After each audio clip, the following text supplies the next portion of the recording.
Hi everybody, welcome along to another episode of the Dispatches podcast. My name is Brendan Malone. It is great to be back with you again. And today's topic of conversation, we have a new pope, but what is the significance of the new papal name that he has chosen for himself?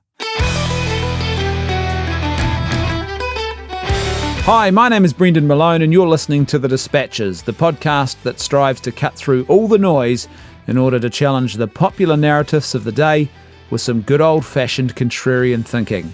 You might not always agree, but at least you'll be taking a deeper look at the world around you. A huge thank you to all of our patrons. It's thanks to you that this episode is made possible. If you want to support our work and hear more of it, then please go to patreon.com/leftfootmedia, become a $5 monthly patron, and you will get a daily episode of the Dispatches podcast. Also, you can go to our Substack page and you can become either a free or a paid monthly subscriber there as well. So we have a new Pope, Habemus Papam, Pope Leo XIV. Before I go any further in today's episode, and I really mean this, please take everything that I say today for exactly what it is, my imperfect and flawed personal reflections. I do not possess any secret insider information. I am not bestowed with any divine insight and wisdom that makes my thoughts infallible or more meaningful than those of others. And as I say to every audience that I engage with, all glory goes to God for anything good that comes out of my mouth. All the rubbish, that is my fault.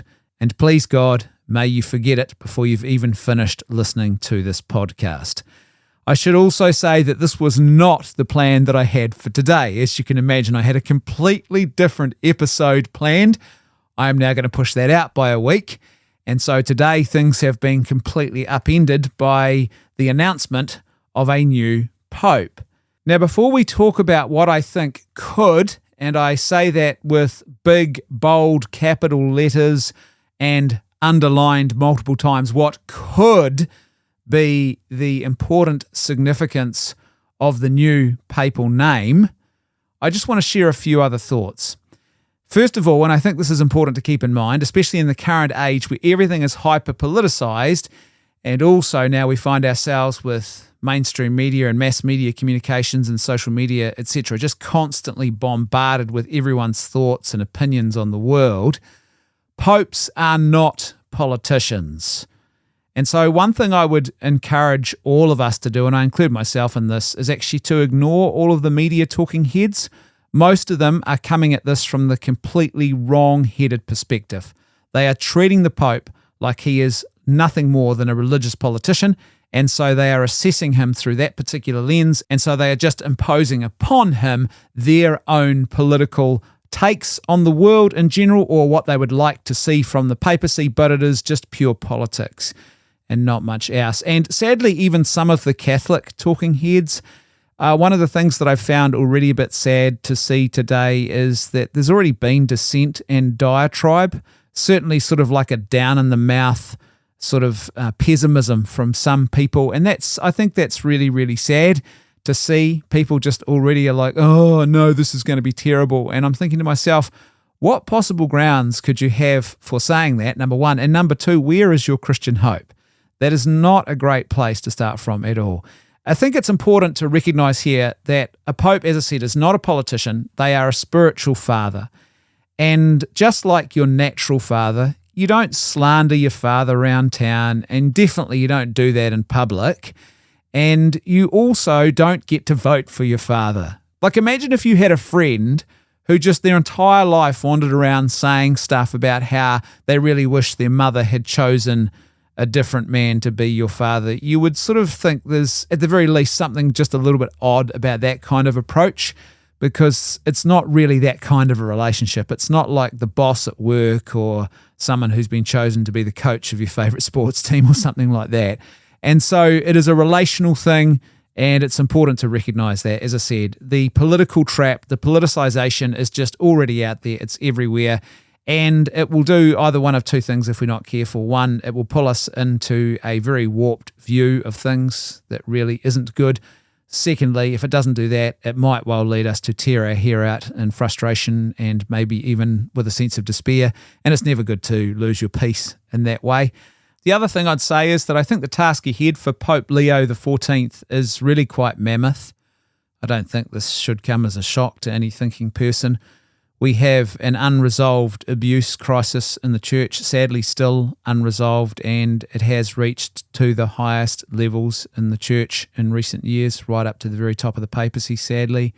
There's the China situation with the Communist Chinese Party and that very unhelpful deal that was done previously. There's the Vatican finances. They are a mess. There is the traditional mass situation. It's a serious, open pastoral wound in the life of the church. We've got this de facto schism that is simmering away in Germany. The Germans. So there's some issues there. And it's sad to say it, but the church really is now more divided than what it was 13 years ago. A lot of formerly closed battlefields, or what I think most people thought were formerly closed, were sort of reignited and have been set alight again, and that's created all sorts of divisions and issues. And so it's a pretty challenging time for Pope Leo XIV to step into the shoes of Peter and do his best to try and lead the church forward and be the chief shepherd. My hopes, just personally speaking, I would hope for a couple of things. I would really love a return to doctrinal clarity, and I think that is definitely a pressing issue. It's a very inescapable issue, but it is something that is urgently, I think, needed. The very fact that we have now like a cottage industry of what some are calling pope-splainers, people who exist and have built themselves an entire online presence of having to actually mediate and explain what the various statements of the previous pope actually meant and how they weren't really inconsistent with orthodox Christian thought, etc. The mere fact that that is a thing and has actually become a very necessary thing in a lot of cases means that you do have a very serious issue there. You've either got a major communications problem and things are not being communicated as clearly and succinctly as they could be, or you have genuine theological issues with what actually was being taught. And so either way, it's not good. And I think a return to doctrinal clarity is absolutely essential because it is something the world is crying out for as well. And the church just can't be effective in her mission if there is uncertainty in an age of great uncertainty in the culture. I think it would be also great if we saw less media interviews, definitely less off-the-cuff media interviews, shall we say that. I think it would be really great if the papacy was really more about spiritual fatherhood and focusing on like the spiritual life and well-being of the church and some of those sort of fundamentals, those internals, which brings me to my third hope, which is a return to the fundamentals with an emphasis on the flock and on spiritual renewal. It just feels at times, whether that's been a hijacking or not, because often that can be the case, the secular powers that be and the mainstream media are more than willing to hijack the papacy for their own purposes if they can get away with it. But basically, it sort of feels like at times the focus has been far too external and not internal enough where it should be. So not navel-gazing and not sort of a holy huddle, but an actual care for the flock itself and a strengthening of the flock so that we can be effective in our evangelistic mission in the world.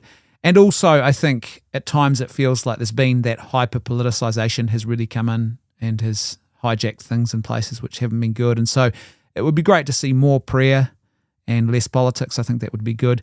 And lastly, I think we really do need a pope who is very focused on intentional unity. I think that would be a really beautiful healing balm at this time, as I said, because of some of those wounds. So that's my personal thoughts and hopes for the papacy of Pope Leo XIV. So what about the significance of the name? Because I think this is kind of interesting, and this really is something that has struck me as being something that could well be of great note and great importance. And again, I will reiterate this very, very important point. Please do not attach any prophetic power or special significance to what I'm saying here. This is not some divine insight. I'm just a mad Irishman who is sharing his thoughts about the world. And these are things that have just really struck me as being significant since the announcement of Pope Leo XIV. Ultimately, I do not know why he has chosen this papal name, but I think the choice is definitely interesting, and there could be some deeper significance here that is absolutely worthy of consideration. We could well be in one of those profoundly important, well, we always are, I suppose, in a sense, in a profoundly important moment in the life of the church, but I think we could well be at one of those profoundly important junctures in the life of the Christian church, and the papal name that Pope Leo XIV has taken could well be a very important signifier to that fact. Like if a pope had come out onto the loggia and had announced that they were taking the name Pope Benedict XVII, it would have been very clear to me where they were heading and a lot of what their focus was going to be. But that obviously didn't happen. And also, if a pope had come out and had said, I'm going to be Pope Francis II, or Pope John Paul III, or Pope Paul VII, or Pope John the 24th, but none of those happened. Instead, we have a pope who came out and was announced as Pope Leo XIV. And to me, that was extremely fascinating. As I said, if the Pope had come out and said, I am Pope Benedict XVII, straight away I would have gone, oh, that's very interesting. But next to that, the fact that he's come out and he has taken the name Pope Leo XIV, that to me is probably the second most interesting name that could have been taken by the new Pope.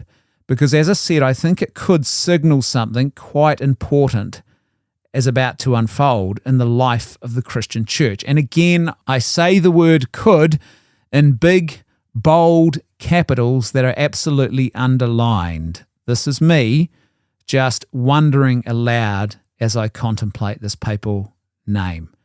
And what's interesting straight away about this is that he hasn't taken the name of one of the previous, very close previous papacies, certainly not the most immediate papacy. And in actual fact, he hasn't taken a name of one of the post-Vatican II popes.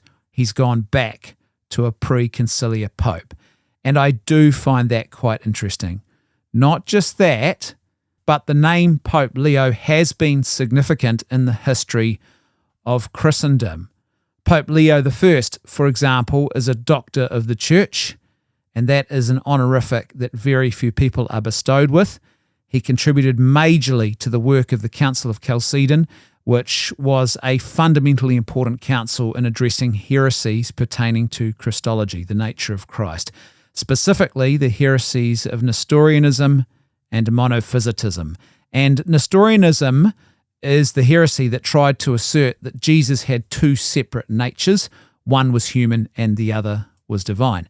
Monophysitism is the heresy that tried to assert that Christ was only divine with no human nature, as opposed to the Christian teaching of there being a hypostatic union, as it is known in theology. Christ has two natures, one fully divine, the other fully human, and they are united in the one person of Jesus Christ.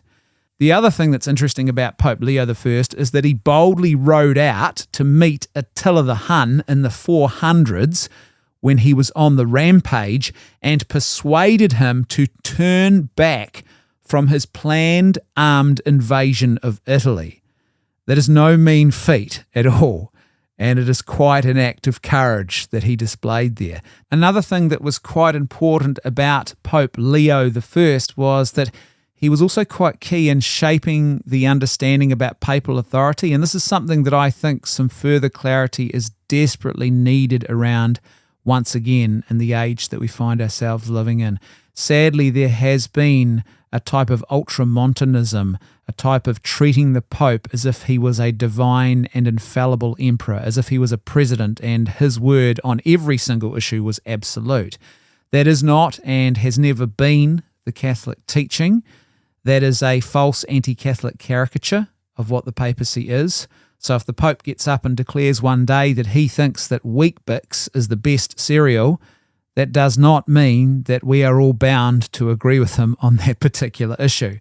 And so I think there are some questions that have arisen, and a big part of that is the fact that we now live in the age of mass media communications as well, and that has an impact upon any leadership role. and how it is viewed in the world. And I think there are some questions now that absolutely need to be clarified, and the church does need to contemplate around the issue of the limits of papal authority and ensuring that we as Christians are catechized correctly to understand what the truth of these matters is, what the actual church teaches about the papacy and its authority and its limitations, etc. I think that's really, really important. And then there is the more recent Leo, and this one strikes me as possibly being a little bit more significant in all of this. That is Pope Leo XIII. He was Pope from 1878 to 1903, and at just over 25 years in length, his was the fourth longest serving papacy in the history of the Christian church. And one thing to consider here is that the new Pope Leo XIV, he could well be in office for a similar length of time. He is of such an age that he could be Pope for a while. Now, Pope Leo XIII, some interesting things to note about him. He was well regarded for his intellectual rigour, and he is known for his engagement with the secular culture of the day. His most famous, but I think also most criminally underrated of late encyclical was Rerum Novarum on capital and labour. And I really think this is a very powerful encyclical. It is one of my personal favourite papal encyclicals, and I actually think it's even more prescient than ever before. In many ways, it was not just relevant for the times that he was living in, but it was also very prophetic because some of these issues have only got worse, actually. And this encyclical was a very bold and clear refutation of both socialism and the excesses of capitalism and liberalism. He is really, as a result of this particular encyclical, largely considered to be the father of modern Christian social teaching or social doctrine. But what is vitally important to note here about all of this is that this is definitely not the modern politicized and very anemic version of Christian social teaching that we often encounter. Let me give you a quote from that encyclical to explain what I mean. Remember, this is an encyclical that is addressing economic and social issues, particularly of the working classes. Quote unquote, if human society is to be healed, only a return to Christian life and institutions will heal it.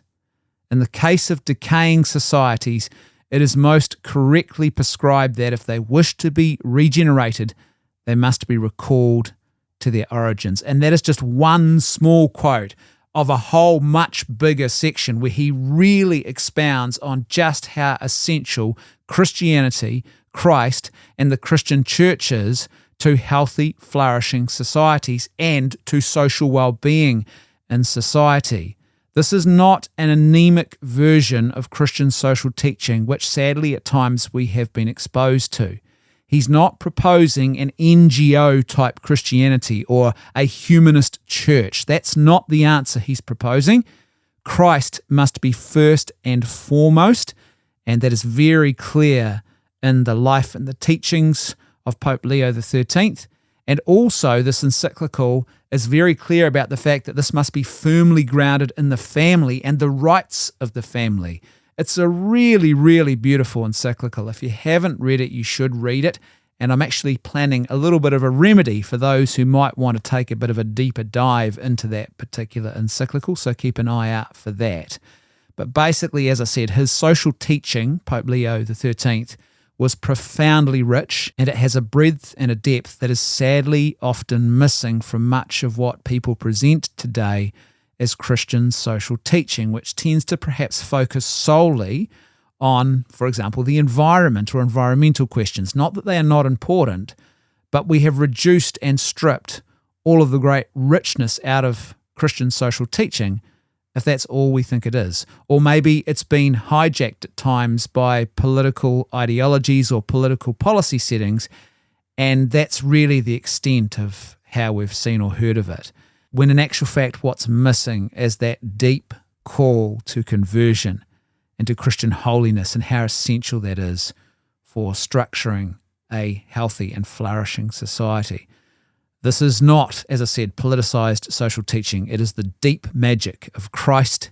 Not that magic's the right word, is it? But you know what I mean. To borrow from C.S. Lewis and the Chronicles of Narnia, it is the deep magic of Christ and Christian self-giving love extrapolated into the realm of economics and political life. Now, subsequent popes have also written very beautifully on this, but I think it is quite significant in the papacy and in the life of Leo XIII. Pope Leo XIII was also a student of Thomas Aquinas, and he brought Thomas Aquinas back front and centre of Christian thought during his papacy. To this particular end, he actually sponsored a special edition of the works of Thomas Aquinas. He did this in 1879, and that particular edition of the works of Thomas Aquinas was overseen by a group of Dominican scholars. And again, in the current age we find ourselves living in, I can't understate how fundamentally important it would be to actually return to a bit more of a scholastic rigour. Now, you can't just stay in that place. You can't just have a dry, wooden sort of programmatic or rote-based approach to theology, but certainly that intellectual rigour and logical and, I think, rational component of doctrine and teaching is absolutely essential. You know, getting from A to B to C to D, there needs to be a certain logical clarity there. There needs to be there's a great wisdom in Thomas, is what I'm trying to say, in a very bad and deficient kind of way. Remember, I didn't plan this episode today. This was not what I was going to talk about at all.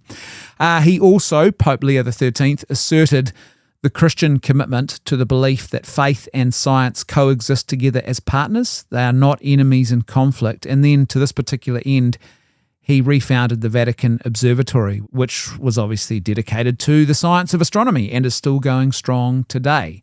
Pope Leo XIII is also credited with bringing back stability and normalcy to the life of the Church after the very tumultuous and irregular papacy of his predecessor, Pope Pius IX, which was a very, very interesting time in the life of the Church.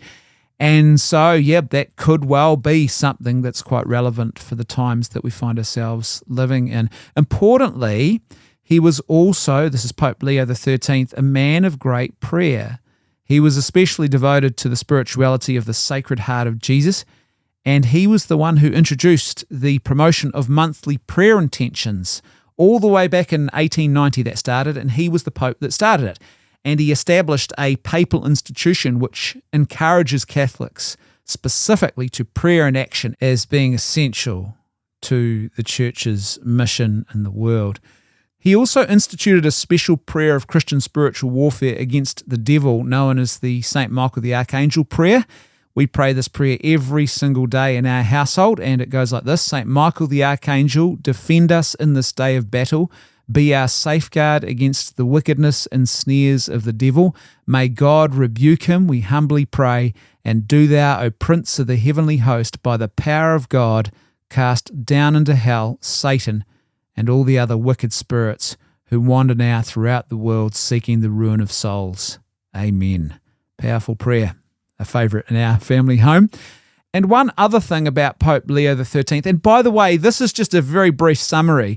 There are multiple other things we could talk about, like the fact that he was quite an effective diplomat, generally in Europe, but he was quite an effective diplomat around the world on the global stage while he was a pope, and restored a lot of order in that regard. So there's lots of things that we could actually talk about Pope Leo XIII. He's a very, very significant pope. But one other thing that I think is worthy of consideration is his emphasis on the profound importance, the fundamental importance of the scriptures in the Christian pursuit of theology and theological study. And at a pivotal and key moment in the history of the world where theology was sort of just being turned into a type of secular science, if you like, a religious science, and there was a real strong emphasis from his papacy on the scriptures being essential to this. And he instituted specific things to really strengthen this during his time as well as Pope. Which brings me to one other little interesting factor that happened to pique my interest, and that is the fact that Pope Leo XIV, our brand new Pope Leo, is also an Augustinian. And the reason that piqued my interest was Pope Benedict XVI was also considered to be very Augustinian in his approach. And that was one of the great strengths. And it's not just of his papacy, but in actual fact, it really is of his scholarly and theological writings. There was something very beautiful in that regard, but also as a big part of his papacy. He was very much in the mode of talking, and he talked quite regularly about this, about the fact that Christianity is not a commitment to a set of doctrines, it's not a philosophy, it's not an ideology, it is a relationship. And it is a relationship with the person of Jesus Christ. And it was a very, very beautiful thing, and it was very much one of the things I really loved about Benedict's papacy. But that was a hallmark of his life when you read his writings. And so it struck me as kind of interesting that here we have this Augustinian who has now been made our new pope, and Pope Benedict, who really was a great spiritual father to the church and also quite pivotal, the timing of his papacy and the place in history that we found ourselves in at that moment. And so I just wondered to myself, could there be something significant here? Again, as I said, please take this for what it is. It is me expressing to you the things that really struck me as significant. But I am not some divine oracle, so please don't treat me that way. I don't have any prophetic or divine superpowers that enable me to bestow upon my opinions, my mere opinions, the power of infallible and divine proclamations. That's not what they are. These are just my musings on this particular issue. And of course, like any papacy, if the Pope, we don't pray for him, we don't support him in that way in his ministry, his unique and special calling to strengthen the brethren and really be that sign of unity and the chief shepherd of the Christian church, then obviously it's going to be a lot harder for him to do his job. So the future is in the hands of God, but those are my initial thoughts and the things that really struck me as being significant. Thanks again for tuning in. Don't forget, live by goodness, truth, and beauty, not by lies. And I'll see you next time on The Dispatches.